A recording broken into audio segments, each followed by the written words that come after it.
नहमदुहु व नुसल्ली अला रसूलिहिल करीम अम्मा बाद।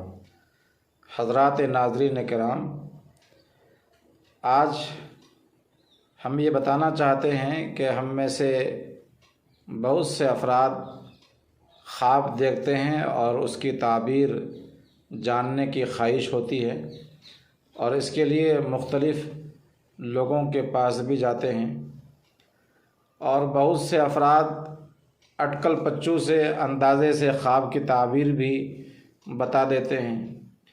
हमें इस मौके पर जानने की ज़रूरत है कि ख्वाब की ताबीर हर एक से नहीं पूछनी चाहिए, क्योंकि ये एक अलग मुस्तकिल फ़न है। ख्वाब की ताबीर में जिनको महारत है उसी से पूछनी चाहिए।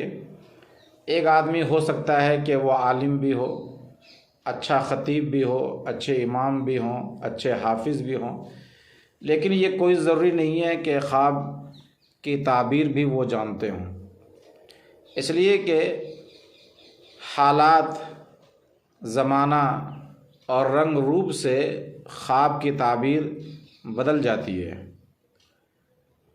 तो हमें चाहिए कि ख्वाब की ताबीर जानने वालों से पूछें। हमारे मुआशरे में जो अच्छे आलिम हैं और जो ख्वाब की ताबीर जानते हैं उनसे मालूम करें।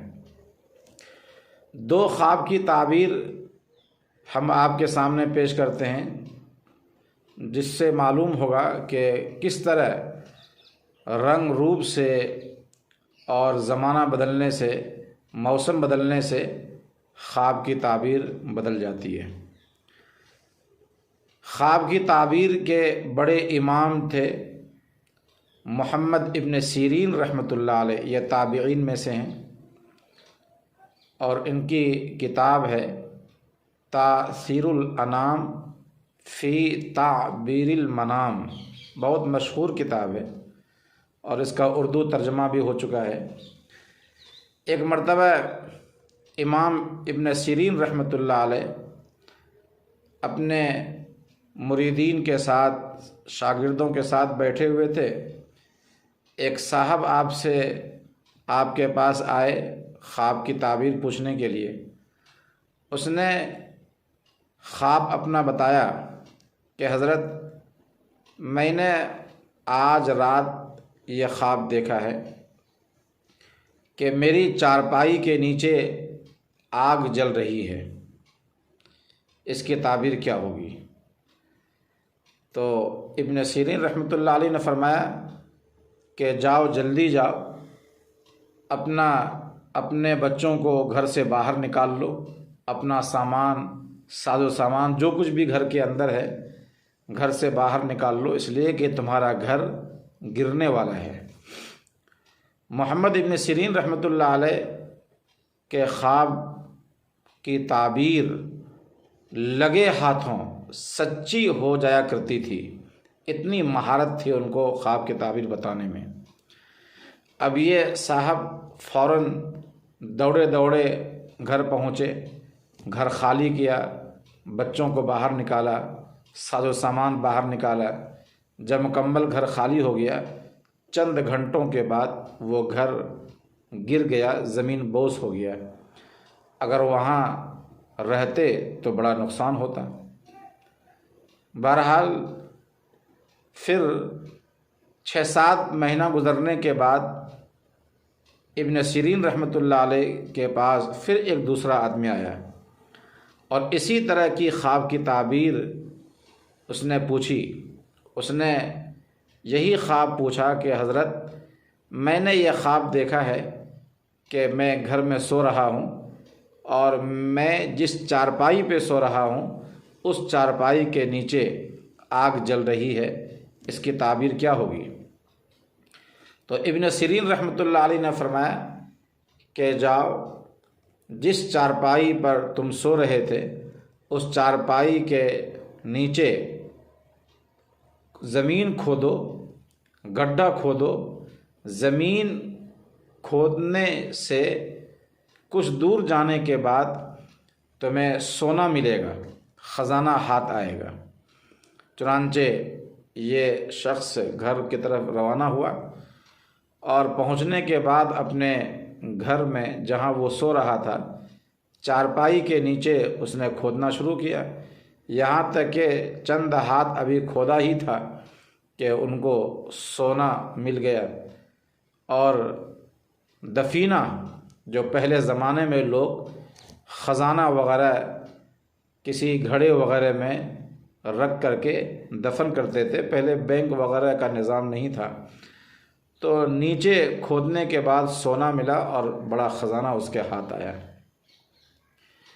हज़रत अल्लामा इब्न सीरीन रहमतुल्लाह अलैह के शागिर्दों ने ख्वाब की ताबीर के बारे में पूछा कि हज़रत, ये तो बात समझ में नहीं आ रही है।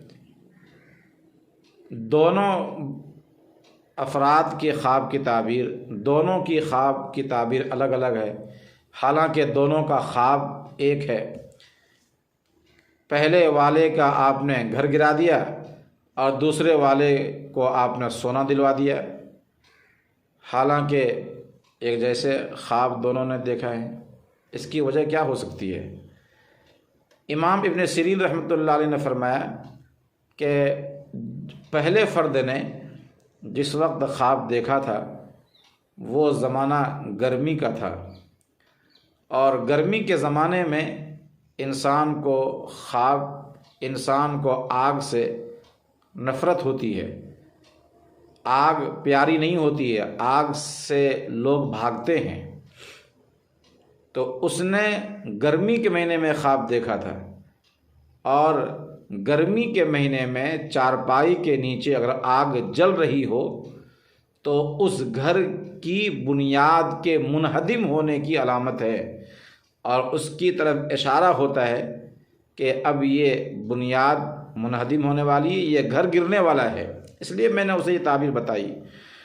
और 6 महीने के बाद जब दूसरा आदमी आया तो मौसम बदल चुका था, ठंडी का मौसम था, सर्दी का मौसम था, और सर्दी के मौसम में आग प्यारी होती है, महबूब होती है, ये अल्लाह की एक बड़ी नेमत होती है। चारपाई के नीचे लोग आग रख करके सोते हैं, तो आग प्यारी होती है, महबूब होती है। इसलिए मैंने इस आग की रंग की मुनासिबत से, जो सोना होता है, सोना और आग दोनों का रंग एक जैसा है, इसलिए मैंने सोने की ताबीर बताई और मैंने ये कहा कि जाओ तुम्हें सोना मिलेगा। लिहाजा उसे सोना दस्तयाब हुआ और बिल्कुल ख्वाब की ताबीर सही हो गई। तो इससे आप अंदाज़ा कीजिए कि ख्वाब दोनों का एक जैसा है, लेकिन ताबीर दोनों की अलग अलग मिल रही है। इसीलिए इमामुल अंबिया अलैहिस्सलातु वस्सलाम ने इरशाद फरमाया, ला तुहद्दिस इल्ला हबीबन औ लबीबा, यानी ख्वाब की ताबीर हर एक से नहीं पूछनी चाहिए।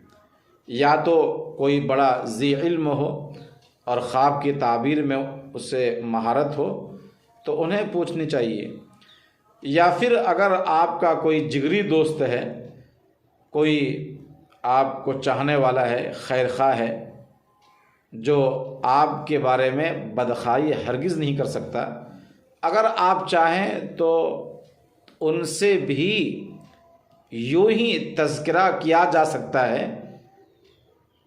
अगरचे ख्वाब की ताबीर उससे भी मालूम नहीं होगी, लेकिन उसके सामने अगर बयान करना चाहें तो बयान करने की गुंजाइश है, क्योंकि वो कुछ न कुछ बताएगा कि फ़लाँ आलिम के पास जाइए या फ़लाँ आलिम के पास जाइए। क्योंकि अगर आप बदखा के सामने अपनी ख्वाब बयान करते हैं तो जैसे ख्वाब की ताबीर वो आपको देगा, हदीस में आता है कि उसी तरह वो ख्वाब की ताबीर बन जाती है। और न जानने वाला या दुश्मन एड़ा टेढ़ा या जो चाहा दिल में बस बक दिया, अपनी ज़बान से बोल दिया अपने आप को बगाड़ने के लिए, और इससे ख्वाब देखने वाले का बड़ा नुकसान होता है। इसलिए हमें इससे परहेज़ करने की ज़रूरत है। अल्लाह ताला हमारे ख्वाब की ताबीर को सही तरह बताने की तौफ़ीक़ अता फ़रमाए। अस्सलामु अलैकुम व रहमतुल्लाह।